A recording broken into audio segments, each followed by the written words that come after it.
서울의 밤은 늘 밝았다. 창밖으로 내려다 보이는 강남의 도로에는 새벽이 가까워질수록 더 많은 불빛이 몰았다. 차들은 쉼없이 흘러갔고 빌딩의 유리창에는 꺼지지 않는 사무실 불이 별처럼 박혀 있었다. 서준호는 그 불빛들을 바라보며 소파에 앉아 있었다. 넓고 정돈된 펜트하우스 거실은 조용했다. 너무 조용해서 그의 숨소리조차 낯설게 들릴 정도였다. 이 집은 원래 이렇게 조용한 곳이 아니었다. 1년 전만 해도 저녁이면 웃음소리가 가득했다. 부엌에서는 윤혜진이 국을 끓이며 흥얼거렸고 거실 한가운데에서는 4살배기 아들 서민재가 장난감을 바닥에 흩뿌려 놓고 놀았다. 준호는 퇴근 후 소파에 앉아 노트북을 켜고 일 이야기를 하면서도 그 풍경을 당연한 듯 받아들였다. 그것이 얼마나 쉽게 사라질 수 있는지 그때는 몰랐다. 사고는 비 오는 날 저녁에 일어났다. 그날도 그는 바빴다. 투자자와의 미팅이 길어졌고 혜진은 전화를 걸어 오늘은 그냥 집에 있자고 말했다. 하지만 준호는 무심코 말했다. 조금만 나가자. 민재도 답답해하잖아. 그 한마디가 모든 것을 바꿨다. 그 이후의 기억은 조각나 있었다. 미끄러지는 차, 갑자기 밝아진 헤드라이트, 혜진의 비명, 그리고 금속이 찢어지는 소리. 병원 복도의 차가운 불빛 아래에서 의사가 고개를 저었을 때 준호는 처음으로 무릎이 꺾이는 느낌을 알았다. 혜진은 그날 밤을 넘기지 못했다. 민재는 살아남았지만 두 다리는 더 이상 예전처럼 움직이지 않았다. 1년이 지났다. 시간은 흘렀지만 준호의 삶은 그날 밤에 멈춰 있었다. 그는 여전히 회사에서는 완벽한 CEO였다. 회의실에서는 냉정했고 숫자와 전략을 논할 때면 누구보다 날카로웠다. 직원들은 그를 존경했고 언론은 그를 성공의 상징처럼 다뤘다. 하지만 집으로 돌아오면 그는 아무것도 아닌 사람이 되었다. 민재의 방 앞에 서는 것조차 힘들었다. 문틈으로 아이의 모습이 보일 때면 가슴이 졸여왔다. 휠체어에 앉아 창밖을 바라보는 작은 등 그 등 뒤에는 언제나 질문이 있는 것 같았다. 애 엄마는 아나? 애 아빠는 나를 보지 않아? 준호는 그 질문에 답할 용기가 없었다. 그래서 그는 도망쳤다. 일로, 회의로, 숫자로. 민재를 돌보기 위해 여러 사람을 고용했다. 전문 간병인도 있었고 아이 돌봄 교사도 있었다. 모두 성실했지만 오래 머물지 않았다. 어떤 이는 지나치게 조심스러워 아이를 유리 인형처럼 다뤘고 어떤 이는 업무처럼만 아이를 대했다. 민재는 점점 말수가 줄어들었다. 웃음도 사라졌다. 준호는 그것을 알면서도 아무 말도 하지 않았다. 자신이 아이에게 다가가는 순간 모든 죄책감이 다시 살아날 것 같았기 때문이다. 그날도 여느 때와 다르지 않은 하루였다. 오후 늦게 시작된 투자자 미팅은 예상보다 길어졌고 회의실에는 긴장된 공기가 감돌았다. 일본에서 온 투자자들이 화면 속 그래프를 가리키며 질문을 던졌고 임원들은 빠르게 답을 준비했다. 준호는 습관처럼 테이블 위에 놓인 휴대폰을 집어들었다. 특별한 이유는 없었다. 그저 확인해야 할 것들이 늘 그곳에 있었기 때문이다. 보안 카메라 앱을 열었을 때도 큰 기대는 없었다. 화면에는 집 안의 여러 공간이 작게 나뉘어 나타났다. 거실, 복도, 민재의 방, 그리고 부엌. 그는 무심코 화면을 넘기다 부엌 화면에서 손을 멈췄다. 민재가 바닥에 앉아 있었다. 아니, 앉아 있었다기보다는 바닥에 놓인 쿠션 위에 몸을 기대고 있었다. 그 앞에는 냄비와 뚜껑이 어지럽게 놓여 있었고 민재는 작은 손으로 나무 주걱을 쥐고 있었다. 그리고 웃고 있었다. 정말 오랜만에 보는 웃음이었다. 화면 너머에서도 들릴 것만 같은 환한 웃음. 준호의 심장이 크게 뛰었다. 그는 화면을 더 자세히 들여다봤다. 민재 옆에는 파란색 작업복을 입은 여자가 바닥에 엎드린 채 누워 있었다. 노란 고무장갑을 낀 손으로 냄비 뚜껑을 두드리며 아이와 같은 리듬으로 웃고 있었다. 그녀는 고개를 낮춘 채 민재의 눈높이에 맞춰 있었다. 마치 그 순간 세상에서 가장 중요한 일이 그것이라는 듯이. 회의실의 소음이 갑자기 멀어졌다. 숫자도, 전략도, 계약도 모두 의미를 잃었다. 준호의 시선은 오직 휴대폰 화면에 고정돼 있었다. 민재는 여자의 손짓을 따라 하며 냄비를 두드렸다. 땡그랑, 땡그랑. 아이의 어깨가 웃음과 함께 들썩였다. 준호는 자신도 모르게 자리에서 일어났다. 의자 다리가 바닥을 긁는 소리가 회의실에 울렸다. 임원 몇 명이 놀란 얼굴로 그를 바라봤지만 그는 신경 쓰지 않았다. 아무 말 없이 회의실을 나섰다. 복도를 걸으며 그는 다시 한번 화면을 확인했다. 여자는 민재의 손을 잡고 박수를 쳤고 민재는 더 크게 웃었다. 엘리베이터 안에서 준호는 숨을 고르지 못했다. 가슴이 답답했다. 왜 저 여자가 저기 있지? 왜 민재는 저렇게 웃고 있지? 왜 나는 저렇게 하지 못했지? 질문들이 한꺼번에 밀려왔다.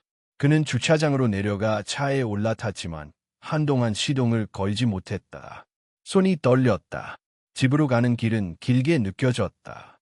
신호등이 바뀌어도 그는 제대로 반응하지 못했고 뒷차의 경적 소리가 몇 번이나 울렸다. 그의 머릿속에는 부엌 바닥에 누워있던 여자의 모습과 그 옆에서 웃고 있던 민재의 얼굴만이 반복해서 떠올랐다. 집 앞에 도착했을 때 준호는 차에서 한참을 내리지 못했다. 현관 너머에서 금속이 부딪히는 소리와 아이의 웃음소리가 희미하게 들려왔다. 그는 깊게 숨을 들이마신 뒤 천천히 문을 열었다. 그 순간 1년 동안 멈춰있던 시간의 문이 아주 조금 열리기 시작하고 있었다. 현관문을 열고 들어서자 익숙하면서도 낯선 소리가 준호를 맞이했다. 금속끼리 부딪히는 가벼운 소리, 그리고 웃음. 그 웃음은 어딘가 멀리서 들려오는 듯 희미했지만 또렷하게 그의 심장을 쳤다. 그는 구두를 벗고 조심스레 거실로 들어섰다. 거실 한편의 부엌에서는 여전히 아이와 여자가 함께 있었다. 바닥은 아직 청소 도중인 듯 물기와 걸레 자국으로 얼룩져 있었고 식탁 위에는 사롱한 행주와 고무장갑이 놓여 있었다. 하지만 그 모든 것보다도 그의 시선을 끈 건 부엌 타일 바닥에 앉아있는 민재와 그 옆에 함께 엎드린 여자였다. 여자는 파란색 유니폼 상의 위에 앞치마를 두르고 있었고 머리는 느슨하게 묶여 뒤로 흘러내렸다. 그녀의 얼굴은 땀에 젖어 있었지만 웃음은 선명했다. 민재가 들고 있는 나무 주걱이 작은 냄비를 두드릴 때마다 여자는 같은 리듬으로 박수를 쳤다. 준호는 한 발자국 앞으로 나갔다. 그 소리에 여자가 고개를 들었고 민재도 뒤를 돌아봤다. 순간 아이의 웃음이 멈췄다. 마치 장난이 걸린 듯 그의 표정이 굳어졌다. 여자의 손이 멈췄고 분위기는 짧은 정적에 잠겼다. 서 대표님이시죠? 여자는 당황한 듯 자리에서 급히 일어났다. 그러나 물기 있는 바닥에서 중심을 잃고 그대로 넘어질 뻔했다. 준호는 반사적으로 손을 내밀었지만 그녀는 스스로 자세를 바로잡고 몸을 숙였다. 죄송합니다. 원래 청소만 맡고 있는데 민재 군이 혼자 있어서. 그녀의 목소리는 조심스럽고 낮았다. 준호는 그녀를 한동안 바라봤다. 뭔가 말하려다가도 입을 다물었고 결국 짧게 물었다. 이름이 뭐죠? 음희경입니다. 오전 청소 담당으로 일한 지 이제 한 달 조금 넘었어요. 그 이름을 듣자 어딘가 기억이 났다. 매니저가 새로 고용된 건물 관리 인력을 소개하며 특별히 정직하고 조용한 분이라고 했던 기억이 희미하게 떠올랐다. 하지만 그때는 관심도 두지 않았기에 얼굴조차 떠오르지 않았었다. 왜 이런 짓을 했습니까? 그의 말은 다소 날카롭게 들렸다. 미경은 놀란 듯 고개를 들었다. 하지만 곧 고개를 숙이며 말했다. 죄송합니다. 그냥 아이가 너무 조용히 앉아 있어서 계속 창밖만 바라보길래 그냥. 그녀는 입술을 깨물었다. 그리고 이내 다시 고개를 들고 눈을 맞췄다. 아이랑 눈을 마주치는 게 그렇게 어렵지 않더라고. 그냥 같이 바닥에 누워서 아이가 하는 대로 따라했을 뿐이에요. 그 말에 준호는 잠시 말문이 막혔다. 바닥에 누워서 아이가 하는 대로. 그는 한 번도 그렇게 해본 적이 없었다. 아이의 높이에 맞춰 앉아본 적도 눈을 마주친 채 함께 무언가를 해본 적도 없었다. 그는 그 사실을 알면서도 예면해왔다. 앞으로는 본인 업무 외에는 관여하지 마십시오. 준호는 짧게 말하고 거실을 지나쳤다. 미경은 아무 말 없이 고개를 숙인 채 뒷모습을 바라보았다. 민재는 그녀의 손을 놓고 조용히 휠체어를 돌렸다. 조용히, 아주 조용히. 준호는 자기 방문을 닫고 소파에 주저앉았다. 두 손으로 얼굴을 감싸쥐었다. 가슴이 이상하게 먹먹했다.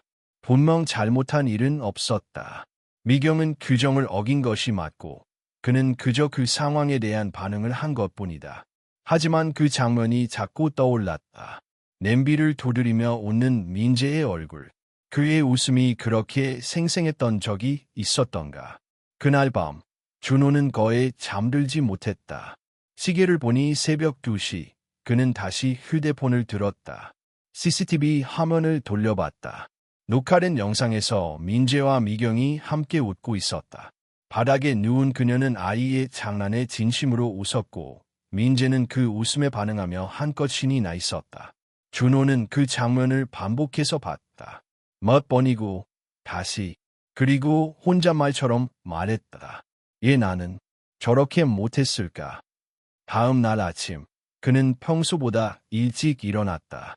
거실에 나가보니 민재는 이미 식탁에 앉아 있었다. 식사는 손도 대지 않고 있었다. 식판 위에 놓인 죽은 미지근해졌고 아이는 가만히 식탁 아래를 바라보고 있었다. 미경 씨는? 그는 무심코 물었다. 간병인이 말했다. 오늘 출근 안 하신다고 합니다. 인사부에서 들은 바로는 갑자기 사직서를 내셨다고 하네요. 준호는 그 말을 듣고 멈칫했다. 그렇게까지. 그날 하루 종일 회사에서도 마음이 불편했다. 회의에 집중할 수 없었고 고객의 요구도 제대로 들리지 않았다. 점심시간 그는 조용히 사무실을 나와 인사팀으로 향했다. 미경의 연락처를 요청했지만 개인정보 보호로 제공할 수 없다는 답변만 돌아왔다. 그는 할 수 없이 자신이 직접 그녀를 찾기로 했다. 관리팀에 확인해 그녀가 살던 지역을 알아냈고 퇴근 후 곧장 그쪽으로 향했다. 낡은 다세대 주택, 오래된 복도. 그는 2번 초인종을 누르고 세 번째에는 문을 두드렸다. 잠시 후 조심스럽게 문이 열렸다. 문틈 사이로 미경의 얼굴이 보였다. 그녀는 놀란 눈빛으로 그를 바라봤다. 대표님, 어떻게 여기를? 죄송합니다. 이런 식으로 찾아와서. 하지만 묻고 싶어서. 그의 목소리는 낮고 조용했다. 예, 그만두셨어요. 미경은 말없이 그를 바라보다가 잠시 뒤 대답했다. 그 집이 아이와 저 둘 다에게 너무 따뜻했어요. 그래서 무서웠습니다. 잠깐 웃는 얼굴을 보면 오래 기억나게 되잖아요. 전 그게 익숙하지 않아서요. 그 말에 준호는 말문이 막혔다. 그녀의 눈빛은 흔들리지 않았지만 어딘가 슬퍼 보였다. 민재는 당신 덕분에 웃었어요. 오랜만에. 아마 1년 만일 거예요. 그건 제가 아니라 아이가 용기 낸 거예요. 아뇨. 당신이 민재에게 처음으로 고개를 숙여준 사람이에요. 그 말 뒤에 둘 사이에는 짧은 침묵이 흘렀다. 그리고 그 침묵 속에서 처음으로 서로를 사람으로 마주보게 되었다. 준호는 결심한 듯 말했다. 다시 와주세요. 제발. 그 순간 무언가 아주 작고 조용하게 움직이기 시작했다. 아주 오래 닫혀있던 문이 조금씩 열리는 소리가 들리는 듯했다. 은미경은 한동안 말이 없었다. 문틈 사이로 서 있는 그녀의 눈동자는 조용히 흔들리고 있었고 표정은 무너지지 않으려 애쓰는 사람처럼 굳어 있었다. 그 침묵을 준호는 억지로 깨지 않았다. 말을 재촉하지도 시선을 피하지도 않았다. 한참이 지나 미경이 고개를 살짝 숙이며 말했다. 민재 군은 괜찮았나요? 그 말에 준호는 잠시 숨을 멈췄다. 그녀의 첫 마디가 자신이 아니라 민재였다. 그는 고개를 끄덕이며 대답했다. 괜찮지 않았습니다. 당신이 떠난 이후 다시 침묵 속으로 돌아갔어요. 밥도 거의 안 먹고 눈도 잘 안 마주쳐요. 그 아이는 당신을 기다리고 있었습니다. 미경의 눈썹이 희미하게 떨렸다. 그녀는 문을 조금 더 열었다. 더 이상 숨지 않겠다는 듯 마치 무언가를 받아들이는 표정이었다. 하지만 여전히 조심스러운 목소리로 말했다. 그 아이는 정말 특별한 아이예요. 누구보다 조용하지만 누구보다 많은 걸 느끼고 있어요. 제 아들도 그랬어요. 준호는 그 말에 걸음을 멈춘 듯 가슴이 철렁 내려앉았다. 아들? 그는 처음 듣는 말에 조심스레 되물었다. 미경은 고개를 끄덕였다. 문을 완전히 열고 한 손으로 앞치마 끈을 만지작거리며 말을 이었다. 5년 전이었어요. 제 아들은 심장병을 가지고 태어났습니다. 긴 시간 병원에 입원했고 저도 병원에서 지냈죠. 그 아이는 3살이 되기 전에 세상을 떠났어요. 그날 이후 저는 아이 울음소리만 들어도 숨이 막혔어요. 그녀는 잠시 눈을 감았다가 다시 떴다. 눈가에 맺힌 눈물은 닦지 않았다. 그래서 청소 일을 시작했어요. 조용히 사람들과 거리 두며 아이들과 가까이 있지 않으려 했는데 민재 군을 처음 봤을 때 마치 제 아이가 제 앞에 있는 듯했어요. 외로워 보이고 무언가 말하고 싶은데 말할 수 없는 표정이 똑같았거든요. 준호는 아무 말도 하지 못했다. 미경의 고백은 조용하지만 마음 깊숙한 곳을 흔드는 진동 같았다. 그제야 그는 이해할 수 있었다. 왜 그녀가 바닥에 엎드려 아이와 함께 놀았는지, 왜 그 짧은 순간이 민재에게 그렇게 소중했는지. 당신이 아니었다면 민재는 아직도 웃지 않았을 겁니다. 그리고 저 역시. 그는 말을 멈췄다. 그 짧은 망설임 뒤에 그는 마침내 오랫동안 감춰왔던 마음속 문을 조금 열었다. 저는 아직도 그날 밤을 지우지 못합니다. 제가 운전대를 잡았고 혜진이는 제 말을 믿고 나왔습니다. 민재는 뒷좌석에서 자고 있었고 사고가 나고 혜진이는 저는 아직도 그 순간을 매일 밤 떠올립니다. 미경은 조용히 고개를 끄덕였다. 그녀는 이해한다는 듯 더는 묻지 않았다. 두 사람 사이에는 다시 침묵이 흘렀다. 하지만 이번 침묵은 처음과는 달랐다. 무겁지만 따뜻했고 낯설지만 편안했다. 상처를 공유한 사람들만이 나눌 수 있는 조용한 위로였다. 민재 곁에 다시 있어주세요. 준호의 말은 더 이상 부탁이 아니었다. 그건 진심이었다. 아이를 위한 간절함이었고 자신을 위한 마지막 용기였다.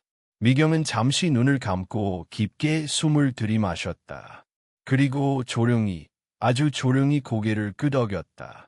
며칠 후 윤미경은 다시 강남의 펜트하우스로 돌아왔다. 예전과 다르게 이번엔 관리팀을 통해 오지 않았다. 준호가 직접 그녀를 초대했고 그녀는 손에 작은 가방 하나만 들고 현관 앞에 섰다. 문이 열리자 민재가 휠체어를 타고 거실 한가운데에 앉아 있었다. 아이의 눈이 커졌고 입술이 떨렸다. 그는 아무 말 없이 손을 내밀었다. 미경은 그 손을 잡았다. 아이는 고개를 숙이며 그녀의 손등에 얼굴을 묻었다. 조용히 숨죽이며 울고 있었다. 그날 저녁 거실은 오랜만에 따뜻했다. 미경은 부엌에서 간단한 반찬을 만들었고 준호는 민재 옆에서 그림책을 읽어주었다. 아이는 자주 웃었고 책 속 주인공의 이름을 따라 하기도 했다. 웃음소리가 조금씩 그러나 분명하게 집 안을 채웠다. 식사가 끝난 후 준호는 미경에게 물었다. 오랫동안 이 집에서 일해주시면 좋겠습니다. 정식으로 간병인으로 고용하고 싶습니다. 물론 그 이상의 의미가 있다면 저와 민재에게는 가족처럼 소중한 분이기도 하고. 미경은 조용히 웃었다. 담담한 미소였지만 그 안엔 깊은 감정이 담겨 있었다. 가족이라는 단어가 낯설지는 않네요. 저도 누군가에게 다시 필요한 사람이 되고 싶었습니다. 그날 밤 준호는 아이 방 앞에 앉아 문을 바라봤다. 안에서는 민재가 미경과 함께 잠에 들 준비를 하고 있었다. 조용히 책 읽는 소리, 아이의 웃음소리, 물컵을 내려놓는 소리. 모든 소리가 음악처럼 들렸다. 그는 처음으로 아이 방 앞에서 울었다. 소리 내지 않고 어깨만 흔들리마. 그 눈물은 죄책감의 무게가 아니라 마음을 다시 움직이게 하는 따뜻한 감정의 눈물이었다. 시간이 조금씩 흐르고 있었다. 준호는 그것을 느꼈다. 그리고 마음속 어딘가에서 아주 작고 희미하지만 확실한 속삭임이 들려왔다. 이제 괜찮다고. 이젠 정말 괜찮을지도 모른다고. 일요일 아침, 서준호는 오랜만에 알람 없이 잠에서 깼다. 창문 틈 사이로 들어오는 햇살은 포근했고 집 안에는 익숙하지 않은 냄새가 맴돌았다. 부엌에서 들려오는 조용한 소리들, 칼이 도마를 치는 소리, 국이 끓는 소리, 그리고 누군가 낮은 목소리로 흥얼거리는 소리. 그는 천천히 일어나 슬리퍼를 신고 거실로 향했다. 부엌에는 윤미경이 서 있었다. 머리는 단정히 묶여 있었고 앞치마는 말끔하게 묶여 있었다. 그녀는 콩나물을 손질하고 있었고 옆에서는 냄비 속 미역국이 조용히 끓고 있었다. 식탁에는 김이 모락모락 나는 밥솥, 조림 반찬 몇 가지, 그리고 아이용 작은 그릇들이 준비되어 있었다. 아침 드시겠어요? 미경이 그를 보고 가볍게 인사했다. 그녀의 말투는 자연스러웠고 준호는 마치 오래전으로 돌아간 듯한 착각을 느꼈다. 혜진이 살아있었을 때 아침마다 이런 풍경이 펼쳐지곤 했다. 미역국 냄새, 부엌에서 흘러나오는 가벼운 노랫소리, 그리고 민재의 졸린 얼굴. 이 냄새, 참 오랜만이네요. 준호는 그렇게 말하며 식탁에 앉았다. 미경이 웃으며 대답했다. 혜진 씨가 자주 끓이던 방식이었어요. 냉동실에 있는 미러팩이랑 국간장 위치를 보니 대충 감이 오더라고. 준호는 놀란 눈으로 그녀를 바라봤다. 미경은 대수롭지 않다는 듯 국을 떠서 그 앞에 내려놓았다. 국물 위로 떠오른 미역과 소고기, 은은한 참기름 향이 코끝을 간지렸다. 어떻게 그걸 기억하고 있었죠? 전문 요리사는 아니지만 아이를 키웠던 엄마는 그런 걸 기억해요. 무슨 반찬에 아이가 웃었고 어떤 국물에 얼굴을 찌푸렸는지. 그 말에 준호는 아무 말도 하지 못했다. 그는 국을 한 숟갈 떠서 입에 넣었다. 익숙한 맛, 기억 속에 묻혀있던 혜진의 손맛이 되살아나는 듯했다. 준호는 조용히 눈을 감았다. 미경이 자리를 비켜준 사이 그는 조용히 속삭였다. 고마워요. 정말로. 그날 오후 민재는 미경과 함께 물리치료 센터에 다녀왔다. 이전까지는 늘 간병인과 함께 다녀왔지만 이번엔 미경이 직접 동행하겠다고 나섰다. 준호는 약간의 걱정이 있었지만 아이의 얼굴이 기대에 찬 것을 보고 허락했다. 그가 혼자 남은 집에서 창고 정리를 시작한 건 순전히 우연이었다. 몇 년간 열지 않았던 문을 열고 먼지가 가득한 박스들을 꺼내기 시작했다. 혜진이 남긴 물건들이 정리도 안 된 채 그대로 남아 있었고 그 안에는 사진, 편지, 아기용품들이 섞여 있었다. 그중 하나, 작은 나무 상자가 눈에 들어왔다. 가볍게 먼지를 털어낸 후 뚜껑을 열자 그 안에는 손으로 접은 편지 한 장이 있었다. 낯익은 필체였다. 혜진의 글씨. 종이는 노랗게 바랬지만 글자 하나하나는 또렷했다. 준호야, 이 편지를 읽는다는 건 아마도 내가 곁에 없는 시간이겠지. 그 생각만 해도 마음이 아프지만 너는 강한 사람이니까 잘 해낼 거라 믿어. 우리 민재, 참 예쁜 아이야. 무섭고 낯선 세상 속에서 너 혼자 그 아이를 안아줘야 할 때가 올지도 모르지만 그때마다 기억해줘. 완벽할 필요는 없어. 다정하기만 하면 돼. 아빠가 되어가는 시간은 실수의 연속일 테지만 그 실수들이 우리 아이에게는 사랑으로 남을 거라. 그러니 도망치지 말고 민재와 눈을 맞추고 한 걸음씩 함께 걸어가죠.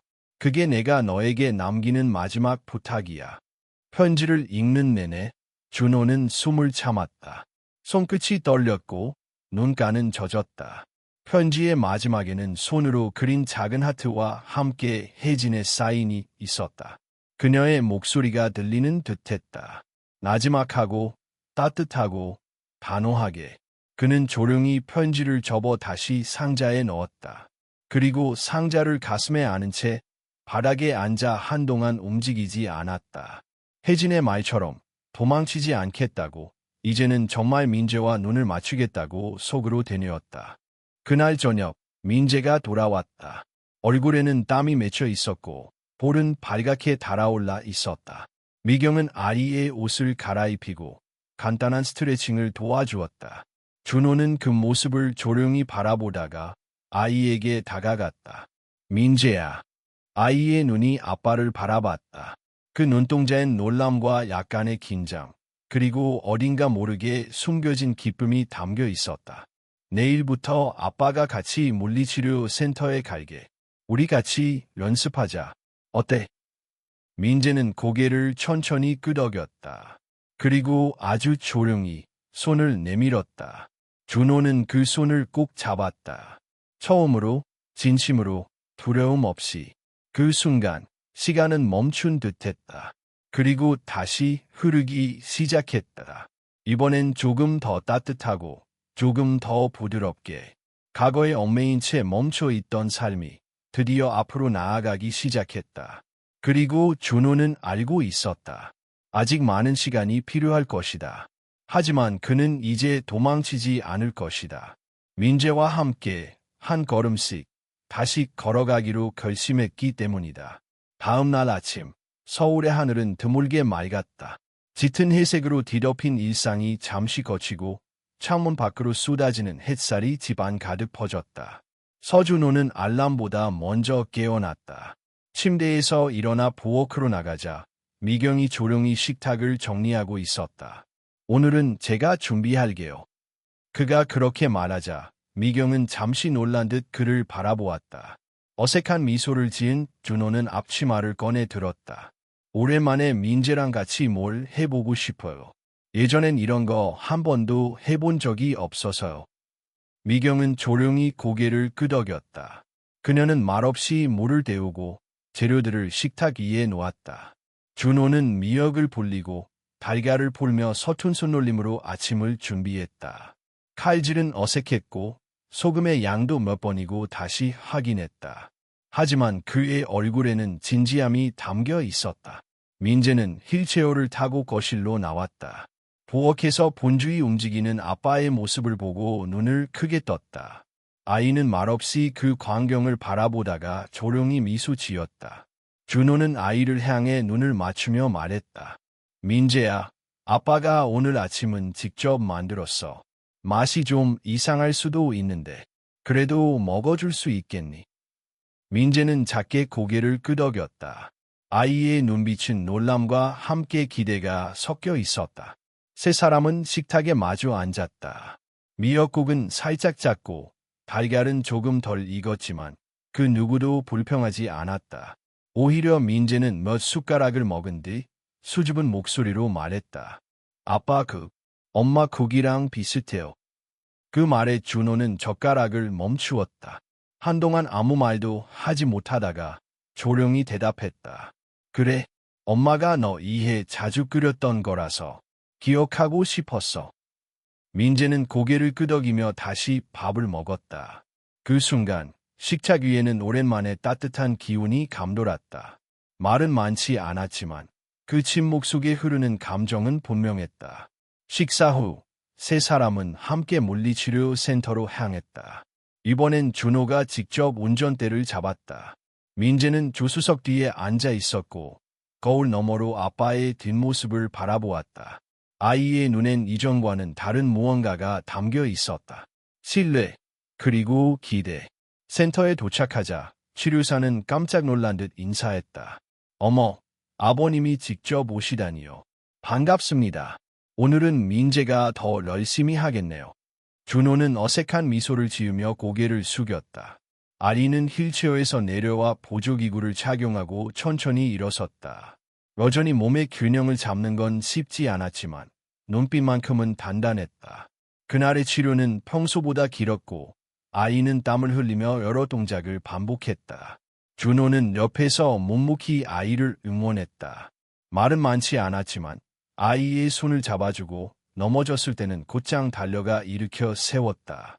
괜찮아. 다시 해보자. 그의 목소리는 부드럽고도 단호했다. 민재는 고개를 끄덕이고 다시 일어났다. 그날 저녁, 민재는 지쳐서 일찍 잠이 들었다. 방 안은 조용했고 아이의 얼굴에는 평온함이 감돌았다. 준호는 문틈 사이로 그 모습을 한참 바라보다가 조용히 문을 닫고 나왔다. 거실에서 미경은 책을 읽고 있었다. 그녀는 준호를 보자 책을 덮었다. 오늘 아이, 정말 잘했어요. 네, 저도 놀랐어요. 저렇게 열심히 하는 모습을 보니까 제가 더 배워야겠다는 생각이 들더라고. 준호는 소파에 앉으며 조심스럽게 말을 이었다. 사실 오늘 같이 치료센터에 간 건 처음이에요. 그동안 미뤄왔던 걸 조금씩 다시 하려고. 혜진이 없이 아이를 키운다는 게 저에겐 두려운 일이었어요. 완벽하지 못할까 봐, 아이가 상처받을까 봐. 미경은 조용히 고개를 끄덕였다. 완벽한 부모는 없어요. 대신 진심을 다하는 부모는 있죠. 민재는 그걸 느꼈을 거예요. 준호는 그녀를 바라보았다. 그 시선은 더 이상 고맙다는 인사만이 아니었다. 어딘가 깊은 감정이 담겨 있었다.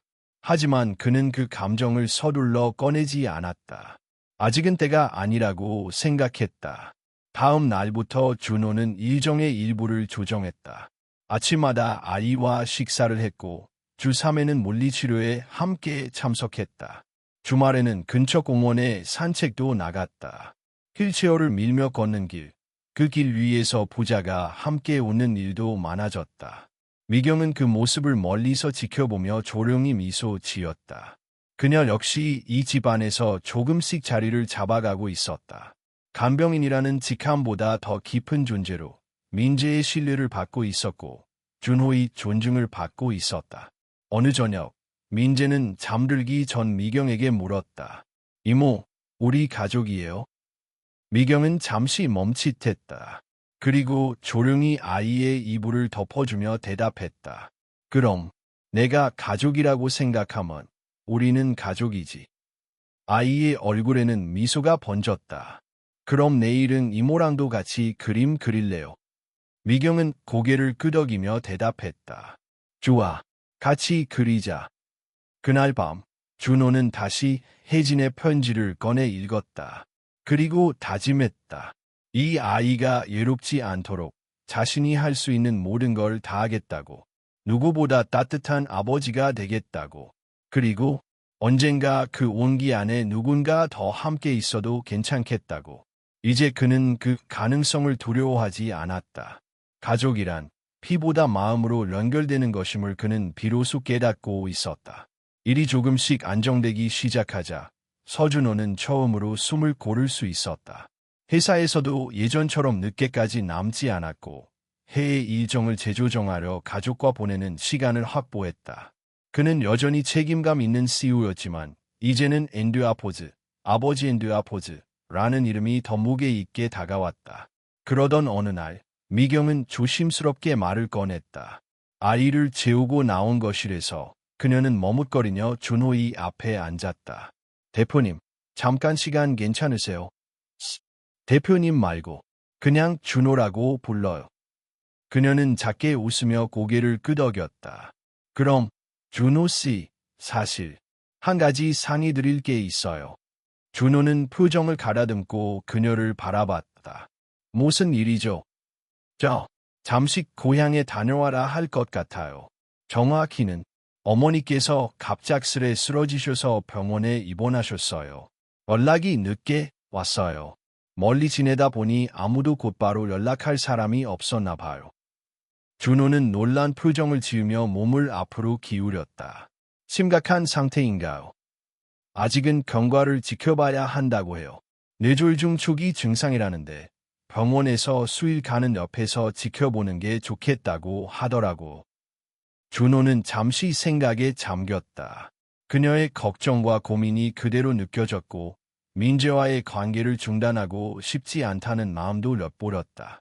언제 출발할 예정이에요? 내일 새벽 차로 내려가려고 해요. 최대한 빨리 돌아올게요. 일주일, 길어야 열흘 안에는 돌아오겠습니다. 아니요. 그런 부담 갖지 말고 천천히 다녀오세요. 민재와 저는 기다릴 수 있어요. 그의 말에 미경의 눈가가 붉어졌다. 그녀는 조용히 고개를 숙였다. 고맙습니다. 정말 고마워요. 그날 밤 집안은 다시 조용했다. 민재는 상황을 아직 모른 채 평소처럼 잠들었고 준호는 자신의 방에서 책상 앞에 앉아 오래전 사진첩을 꺼내보았다.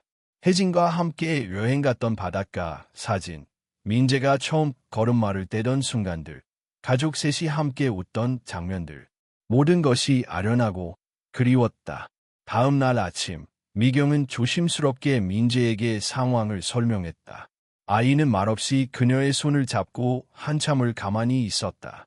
그리고 작게 말했다. 이모, 빨리 다녀와요. 나 기다릴 수 있어요. 미경은 그 말을 듣고 눈시울이 붉어졌지만 억지로 웃으며 아이의 이마에 입을 맞췄다. 고마워. 금방 올게. 그녀가 떠난 후 집안은 다시 고요해졌다. 준호는 민재에게 더 많은 시간을 쏟기 시작했다. 아침 식사는 함께 했고 물리치료도 변함없이 동행했다. 저녁에는 둘이 함께 그림을 그리고 책을 읽고 창밖을 바라보며 이야기를 나눴다. 하지만 시간이 흐를수록 민재의 얼굴에는 점점 그늘이 드리워졌다. 식사 중 숟가락을 놓는 횟수가 늘었고 자주 창밖만 바라보았다. 준호는 그런 아이의 마음을 알고 있었지만 어떻게 달래야 할지 몰랐다. 어느 날 저녁 민재는 그림을 그리다 말고 조용히 물었다. 아빠, 이모는 안 돌아오는 거예요. 준호는 순간 대답을 망설였다. 아이의 눈빛에는 실망과 슬픔이 함께 담겨 있었다. 아니야, 반드시 돌아오실 거야.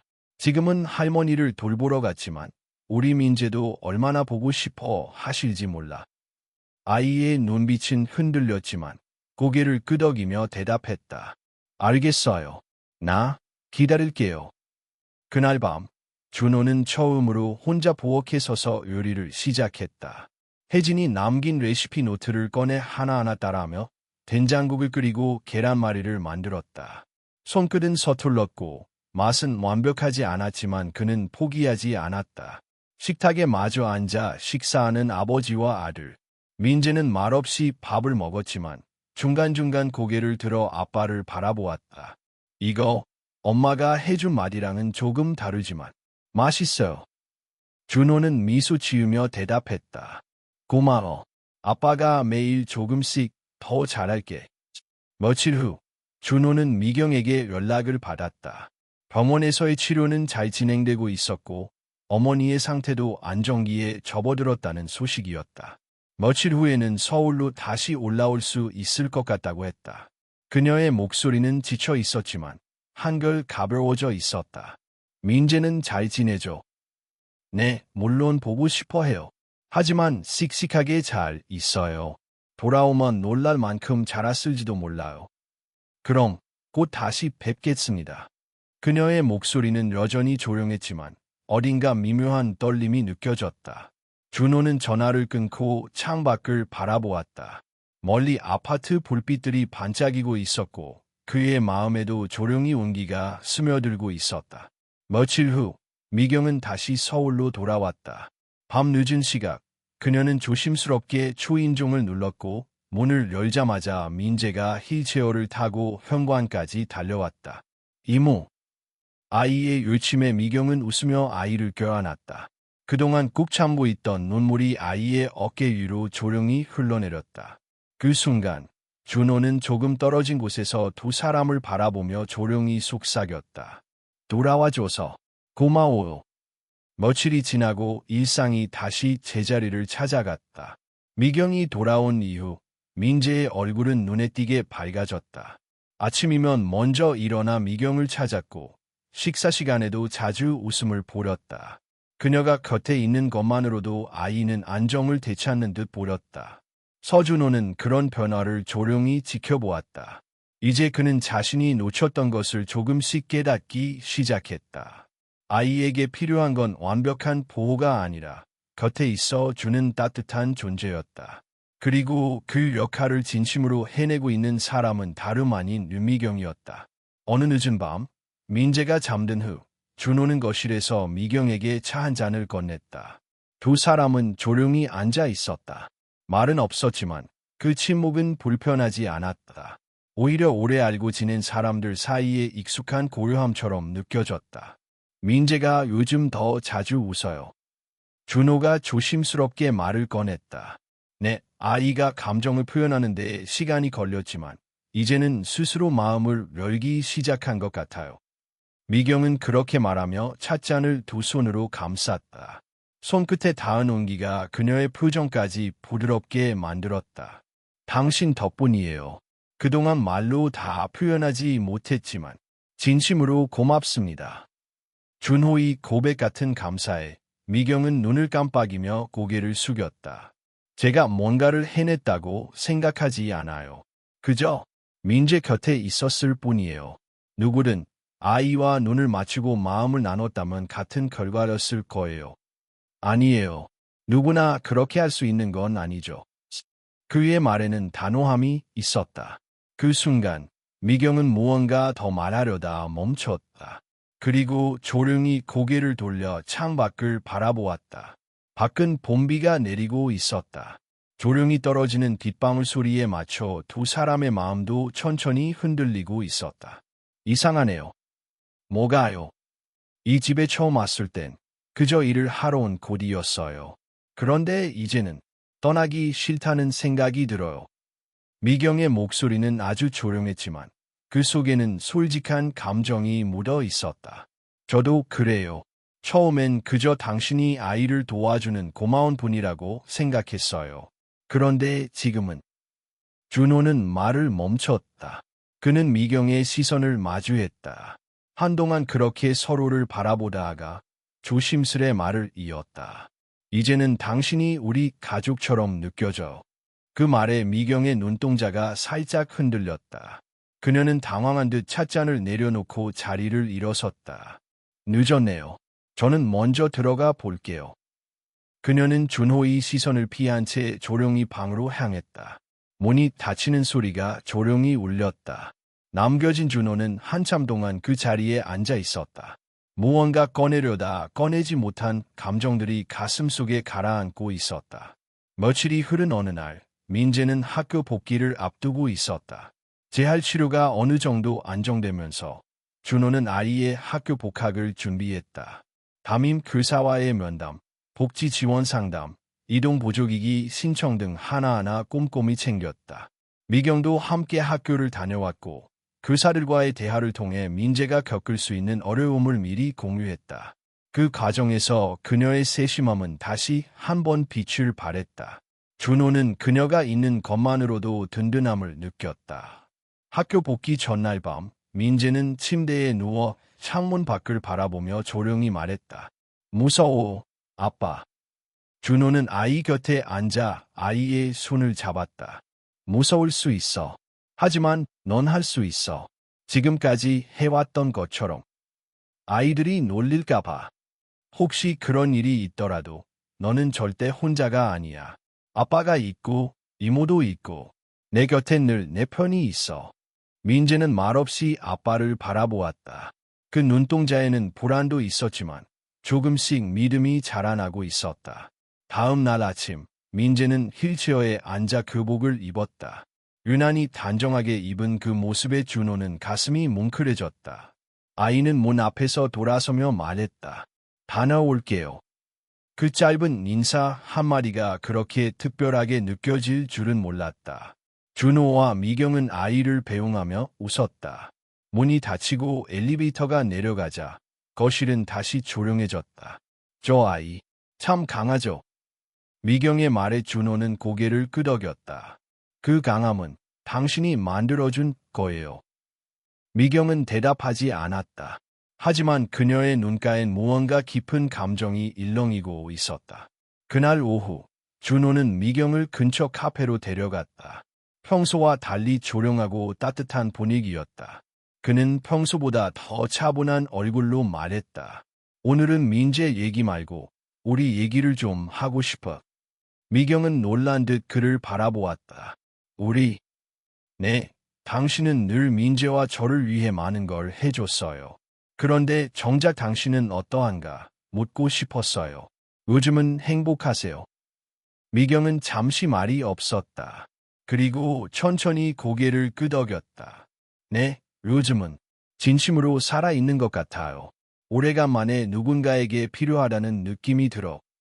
준호는 조용히 그녀의 손 위에 손을 얹었다. 그녀가 놀라 손을 움직이려 하자 그는 부드럽게 말했다. 이제는 당신도 누군가에게 기대도 돼요. 민재가 나를 다시 일으킨 것처럼 당신도 나에게 그런 사람이에요. 그 말에 미경의 눈에 눈물이 고렸다. 그녀는 울지 않으려 고개를 돌렸지만 조용히 흐르는 감정은 숨길 수 없었다. 그날 두 사람은 말없이 오래도록 앉아 있었다.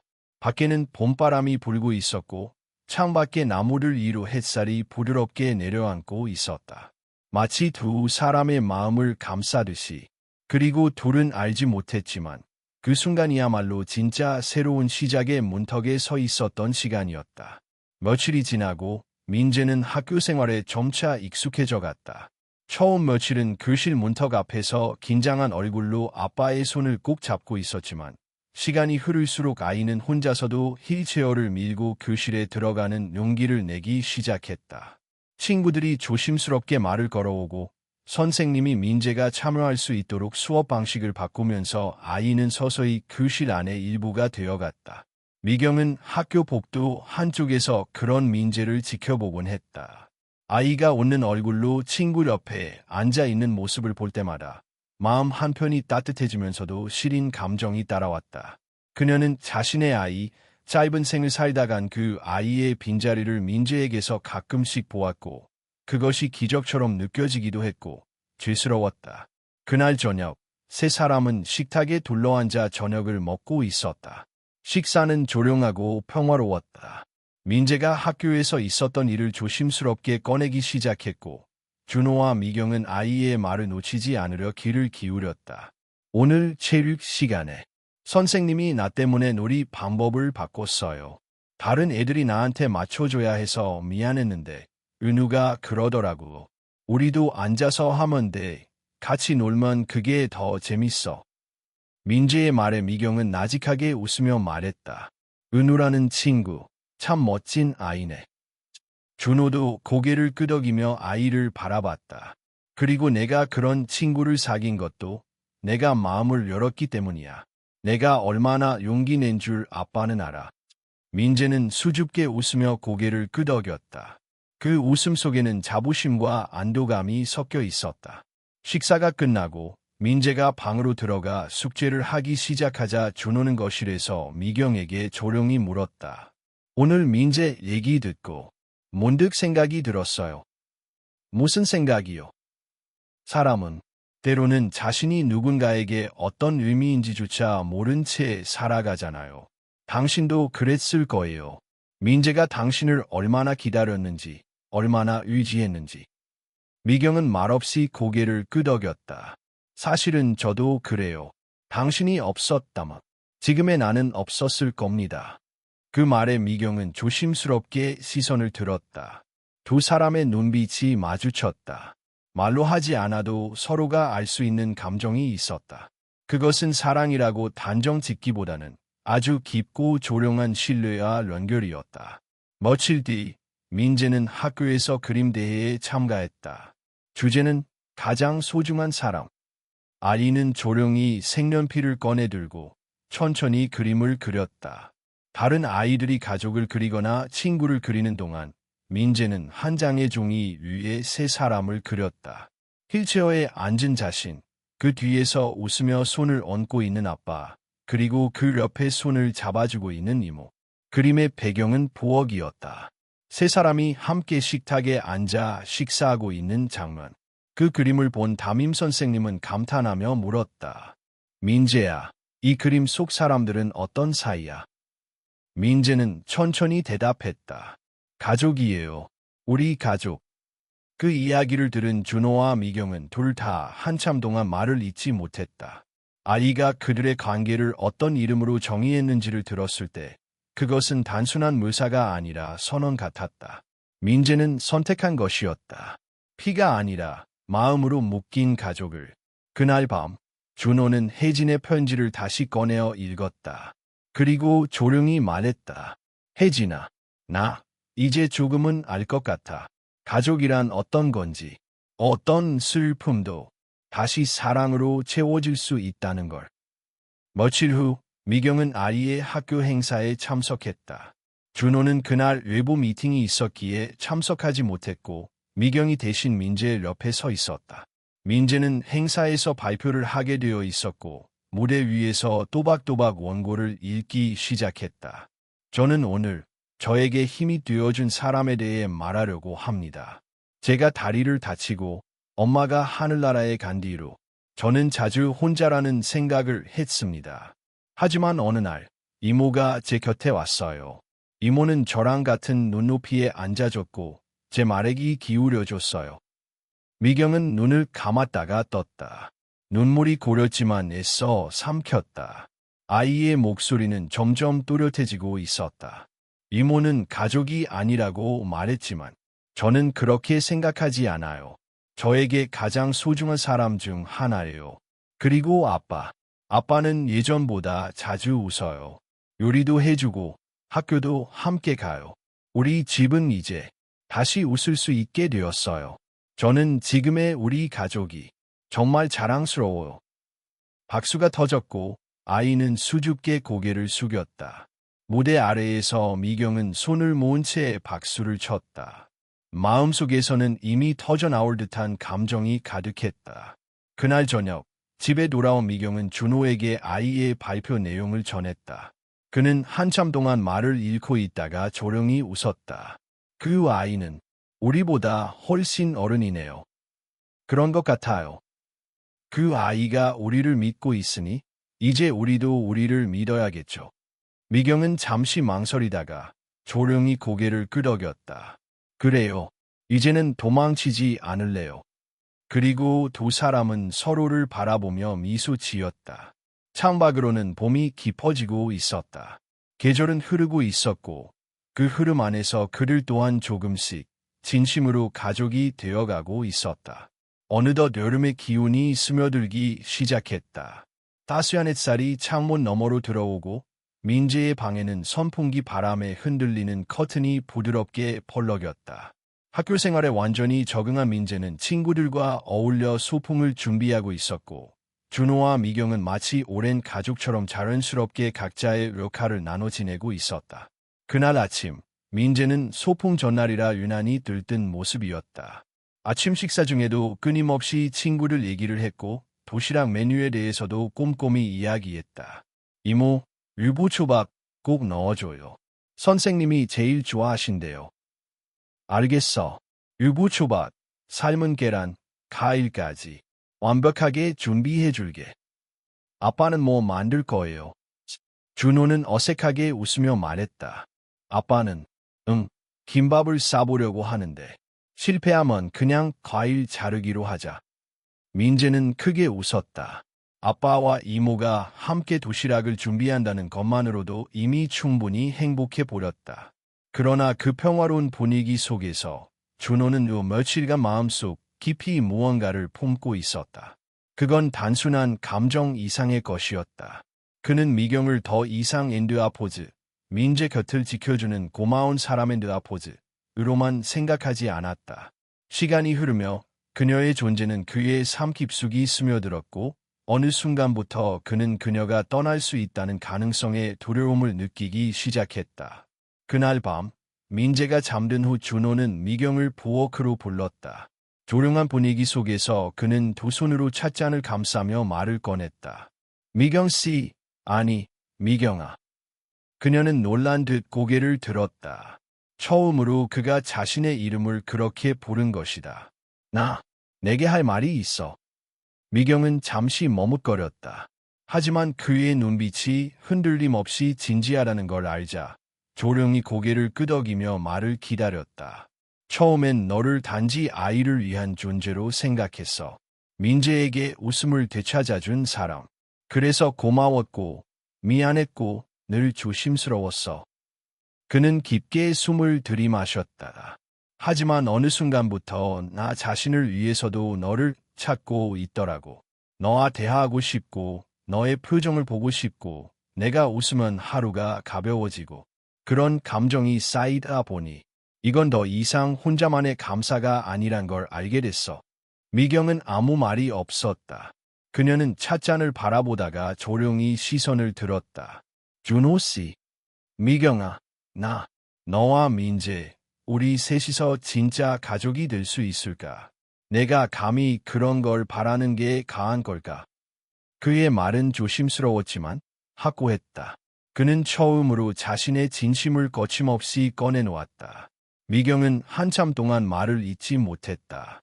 그녀의 눈빛에는 놀람과 기쁨과 망설임이 동시에 섞여 있었다. 난 사실 이 집에 처음 들어왔을 때부터 언제 떠나야 할지 계산하고 있었어요. 너무 오래 머물면 안 된다고 생각했거든요. 감정이 얽히면 안 된다고.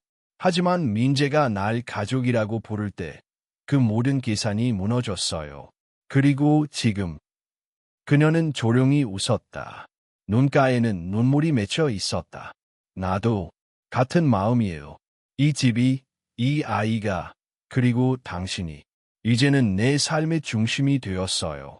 도망치고 싶지 않아요. 그 말에 준호는 안도의 숨을 내쉬며 그녀의 손을 잡았다. 두 사람은 그렇게 손을 맞잡은 채 오래도록 말없이 앉아 있었다.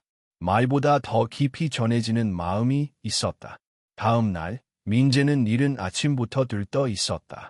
도시락 가방을 챙기고 가방 속 필통까지 몇 번이고 확인했다. 준호와 미경은 함께 부엌에서 분주히 움직이며 도시락을 준비했고 주먹밥에 붙인 작은 스티커 하나까지도 아이를 위해 정성껏 골랐다. 학교 앞에서 민재를 배웅하며 세 사람은 사진을 찍었다. 민재는 환한 웃음으로 카메라 앞에서 프리 포즈를 취했고 준호와 미경은 아이 양옆에서 그 웃음을 닮은 표정으로 서 있었다. 사진 속 세 사람은 더 이상 상처를 숨기고 있는 이들이 아니었다. 각각의 아픔을 지나 서로의 곁에서 다시 살아가고자 하는 사람들이었다. 그날 저녁, 준호는 사진을 인화해 작은 액자에 담았다. 그리고 그 액자를 거실 한쪽 선반 위에 조용히 올려두었다. 그 아래에는 손으로 쓴 작은 메모가 놓여 있었다. 우리가 함께한 첫 번째 완전한 하루. 그는 그 문장을 바라보며 속으로 되뇌었다. 첫 번째 완전한 하루. 그리고 앞으로 다가올 수많은 날들. 이제 그들은 함께 걸어갈 준비가 되어 있었다. 여름의 끝자락, 하늘은 점점 높아지고 공기에는 이른 가을의 기운이 배어들었다. 민재의 방 창문을 타고 들어오는 바람은 시원했고 창틀 아래에 놓인 화분들 사이로 햇살이 부드럽게 내려앉았다. 계절이 바뀌는 속도만큼 이 집 안의 분위기에도 눈에 띄는 변화가 있었다. 민재는 이제 매일 등굣길에 아빠와 이모에게 밝게 인사를 하고 집에 돌아오면 자기가 겪은 일을 먼저 말하는 아이가 되었다. 준호는 점점 회사보다 집의 일정에 더 마음을 쓰기 시작했고 미경은 더 이상 이 집의 간병인이라는 역할에 스스로를 가두지 않았다. 그녀는 이제 분명히 이 가족의 한 부분이었다. 어느 토요일 아침, 민재가 제안했다. 우리 캠핑 가요. 학교에서 선생님이 얘기해줬어요. 바닷가 근처에서 하룻밤 자는 거 너무 재밌대요. 준호와 미경은 눈을 마주보며 웃었다. 민재가 이런 제안을 할 만큼 자신감을 얻은 것은 놀라운 일이었다. 이전에 아이는 낯선 환경을 불안해했고 새로운 사람이나 장소에 스스로 나서려 하지 않았다.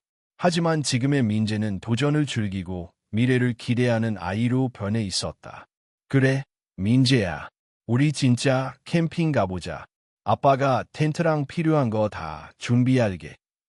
이모도 가죠. 당연하지. 이모 없으면 캠핑 못 가. 민재는 두 팔을 번쩍 들며 환호했다. 그렇게 세 사람의 첫 여행은 준비되기 시작했다. 며칠 후, 강릉 근처 조용한 해변가로 향한 캠핑날 차 안에는 짐이 가득했고 민재는 뒷자리에서 들뜬 표정으로 바깥 풍경을 내다보고 있었다. 준호는 운전대를 잡고 미경은 조수석에서 아이와 함께 노래를 따라 불렀다. 도착한 해변은 사람도 드물고 파도 소리만이 조용히 들려오는 한적한 곳이었다. 세 사람은 바닷가에 텐트를 치고 작은 화로를 준비했다. 바람은 선선했고 모래는 따뜻했다. 민재는 휠체어에서 내려와 모래사장에 앉았다. 그의 손가락 사이로 모래가 흘러내렸고 아이는 기분 좋은 듯 그 감촉을 즐겼다. 이렇게 바닷가에 앉아본 건 처음이에요. 그래, 아빠가 너무 늦게 데려온 거네. 아니에요. 지금이 딱 좋아요. 이모랑 같이 왔으니까. 미경은 말없이 아이의 옆에 앉아 바다를 바라보았다. 해질 무렵 바다는 주황빛으로 물들었고 파도 위로 부서지는 빛이 잔잔하게 출렁거렸다. 저녁에는 세 사람이 함께 저녁을 준비했다.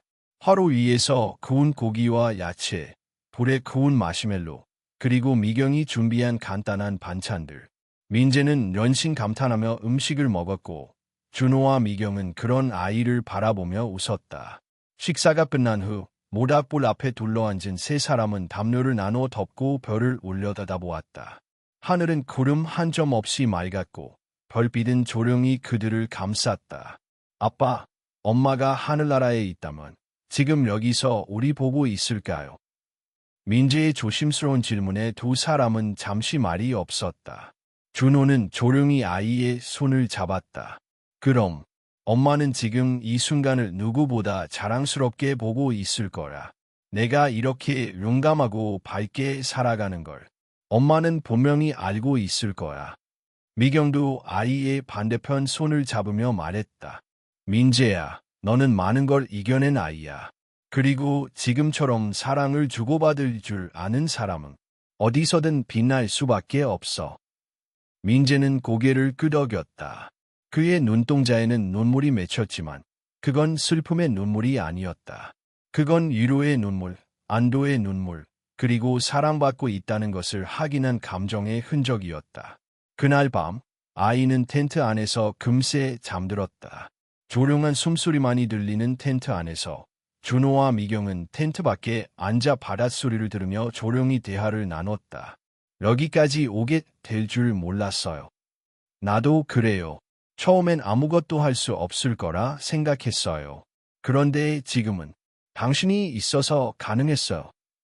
서로가 서로에게 필요했죠. 준호는 그녀의 손을 조심스럽게 잡았다. 그 손은 따뜻했고 이제는 더 이상 낯설지 않았다. 우리 정말 가족이 된 걸까요? 미경은 조용히 웃었다. 이미 그렇게 되었잖아요. 그 말은 선언이자 약속이었다. 과거의 상처도 두려움도 망설임도 그 말 앞에서 모두 사라지는 듯했다. 다음 날 아침 해변에는 이른 햇살이 퍼졌고 민재는 밝은 얼굴로 텐트 밖으로 나왔다. 그날의 바다는 조용했고 세 사람의 발자국은 모래 위에 나란히 새겨졌다. 그 발자국은 이제 하나의 방향을 향해 있었다. 서로를 향해, 미래를 향해, 그리고 진짜 가족이라는 이름을 향해. 이것이 그들의 두 번째 완전한 하루였다. 그리고 이젠 그 완전한 날들이 쌓여 인생이 될 것이다.